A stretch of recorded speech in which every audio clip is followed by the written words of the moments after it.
Gunung Semeru, dengan puncaknya yang dijuluki Mahameru, bukan hanya menawarkan keindahan alam, tetapi juga kisah-kisah mistis yang membuat hati bergidik. Pendaki yang ceroboh atau bersikap tidak sopan seringkali menjadi korban, menghilang tanpa jejak, dan dikabarkan direkrut menjadi prajurit kerajaan setan yang berkuasa di gunung itu. Suatu hari, sekelompok pendaki bernama Rian, Dika, Maya, dan Adi memutuskan untuk mendaki Semeru via jalur Ranukumbolo. Mereka sudah sering mendengar cerita mistis, tapi menganggapnya sekedar mitos. Saat tiba di Ranukumbolo, mereka mendirikan tenda dan bersantai.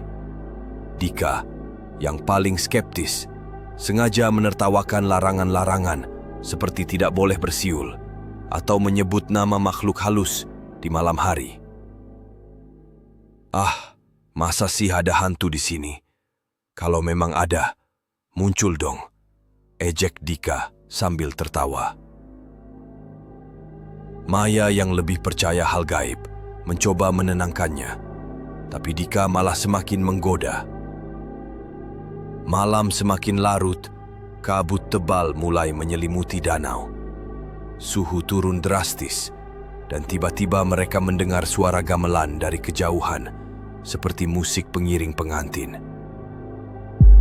"Kalian dengar itu?" bisik Rian. Mereka semua diam, mencoba menyimak. Suara kendang, gong, dan suling Jawa terdengar jelas, seolah ada pesta di tengah kegelapan. "Jangan-jangan itu genderang prajurit kerajaan setan yang diceritakan orang-orang," kata Adi dengan suara gemetar. Tiba-tiba, dari balik kabut, muncul cahaya-cahaya kuning berkelap-kelip seperti obor.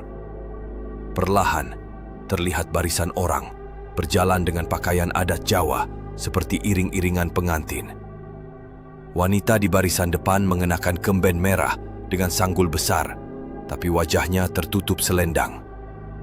Di belakangnya, para pengiring memakai topeng wayang dengan senyum mengerikan. "Kita harus pergi dari sini," desis Maya, tapi tubuh mereka seperti terkunci. Mereka hanya bisa mematung, menyaksikan rombongan itu bergerak mendekat. Suara gamelan semakin keras, diikuti tawa cekikikan yang tidak wajar. Salah satu sosok berpakaian pengantin menoleh ke arah mereka. Wajahnya kosong, tanpa mata, hanya lubang hitam. Dika yang tadi berani menantang, kini gemetar ketakutan. "Saya minta maaf, saya tidak bermaksud," ucapnya sebelum tiba-tiba diseret sesuatu ke dalam kabut. "Dika!" teriak Rian, tapi sudah terlambat. Temannya lenyap begitu saja, hanya suara tawanya yang masih menggema, seolah bergabung dengan rombongan itu. Mereka bertiga lari panik, tapi jalur pendakian yang biasa dilalui tiba-tiba berubah. Pohon-pohon bergeser, membentuk labirin yang tidak dikenal. Di kejauhan, suara gamelan masih terdengar, diiringi teriakan Dika yang perlahan berubah menjadi jeritan menyakitkan. Maya menangis ketakutan. "Kita harus sembunyikan diri." Mereka bersembunyi di balik batu besar, menahan napas saat rombongan pengantin lewat di depan mereka. Salah satu sosok berhenti, menengok ke arah persembunyian mereka. Topengnya perlahan berubah, menampilkan wajah Dika yang pucat dan mata hitam. "Temanku, ikutlah bersama kami," bisiknya dengan suara yang bukan milik Dika.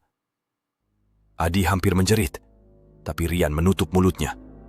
Mereka menyaksikan sosok Dika bergabung kembali dengan rombongan yang kini berjalan menuju tebing. Begitu rombongan itu pergi, suasana kembali sunyi. Tapi ketenangan itu tidak bertahan lama. Dari arah danau terdengar suara orang menangis. Mereka melihat seorang wanita berbaju pengantin duduk di tepi air. Tangisannya memilukan, tapi ketika dia menoleh, wajahnya hancur, seperti terbakar. Dia mirip seperti pendaki wanita yang hilang tahun lalu, bisik Maya, mengenali dari berita yang pernah dibacanya. Wanita itu tiba-tiba berteriak, "Larangan Semeru bukan main-main." Sebelum menghilang dalam semburan kabut, pagi harinya Mereka berhasil turun dengan bantuan tim SAR. Dika tidak pernah ditemukan, hanya jejak kakinya yang berakhir di tebing terjal. Sejak kejadian itu, pendaki lain melaporkan melihat Dika di antara rombongan hantu pengantin, mengenakan pakaian prajurit kerajaan setan dengan senyum mengerikan di wajahnya. Dan setiap malam, bulan purnama, suara gamelan dan tawa rombongan pengantin masih terdengar di Ranu Kumbolo, mengingatkan bahwa Semeru selalu menunggu korban berikutnya. 2 minggu setelah kejadian mengerikan itu, Rian masih dihantui mimpi buruk. Setiap kali terpejam, ia mendengar suara gamelan dan teriakan Dika memanggilnya dari kejauhan. Suatu malam, saat Rian sedang sendirian di kosannya, ia mendengar ketukan di jendela.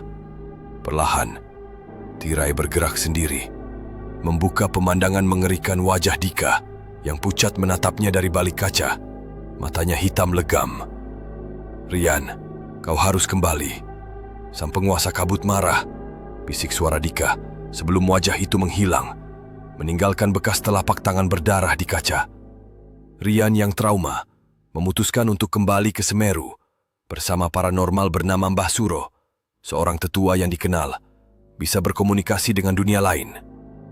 "Kalian telah mengganggu ketenangan mereka," kata Mbah Suro sambil menaburkan bunga dan dupa di sepanjang jalur pendakian. "Dika sudah menjadi bagian dari mereka sekarang." Saat malam tiba di Ranu Kumbolo, Mbah Suro memimpin ritual permohonan maaf. Tiba-tiba, angin kencang berhembus memadamkan api unggun mereka. Dari balik kabut, rombongan pengantin muncul lagi, kali ini lebih banyak.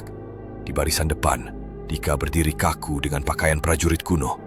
Pedang karat tergenggam di tangannya. "Dika, kami datang untukmu," teriak Rian. Tapi sosok itu hanya tersenyum dingin. "Aku bukan Dika lagi. Aku prajurit hitam ke-13. Mbah Suro segera melemparkan segenggam garam ke arah rombongan itu. Suara jeritan memekakkan telinga terdengar saat bayangan-bayangan itu mundur. Biasa tiba-tiba, sosok tinggi berpakaian ratu dengan mahkota tengkorak muncul di belakang Dika. "Kau berani menolak hadiahku?" Suaranya menggema di seluruh lembah. Tanpa peringatan, tanah di bawah mereka mulai retak. Tangan-tangan mayat membusuk muncul dari dalam bumi, mencoba menarik Rian dan Mbah Suro. Mbah Suro mengucapkan mantra darurat sambil menarik Rian lari.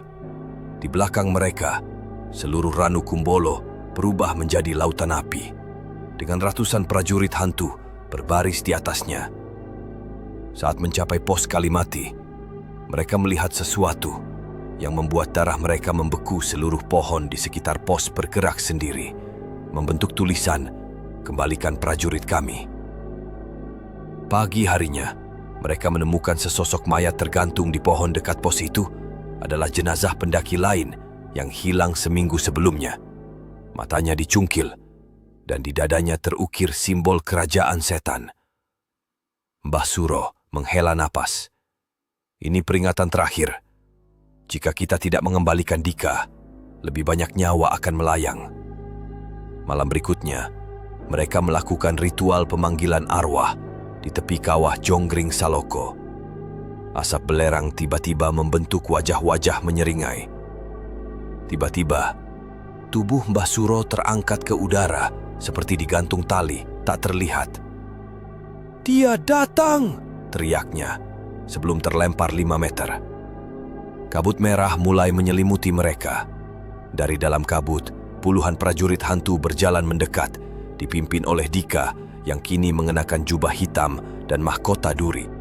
"Pilihan ada padamu, Rian," kata Dika dengan suara ganda seperti dirinya bercampur dengan suara lain yang lebih dalam. "Bergabunglah atau mati." Rosrian menangis, tapi tiba-tiba ia teringat sesuatu.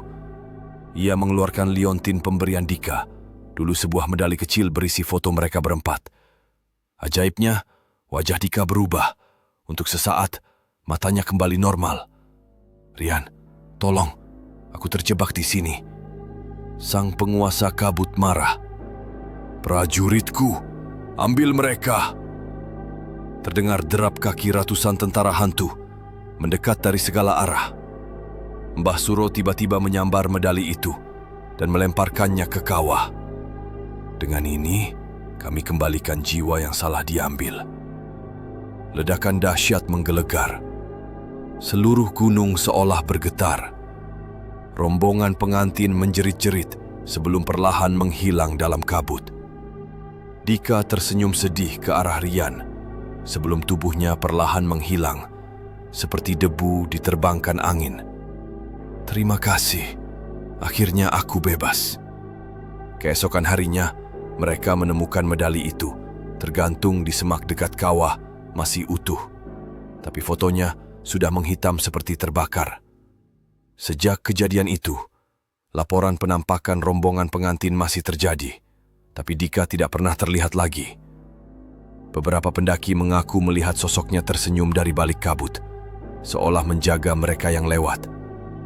Dan di malam-malam tertentu, jika kamu mendengar suara gamelan di Ranu Kumbolo, pastikan untuk tidak menoleh, karena bisa jadi itu rombongan sang penguasa kabut sedang mencari prajurit baru.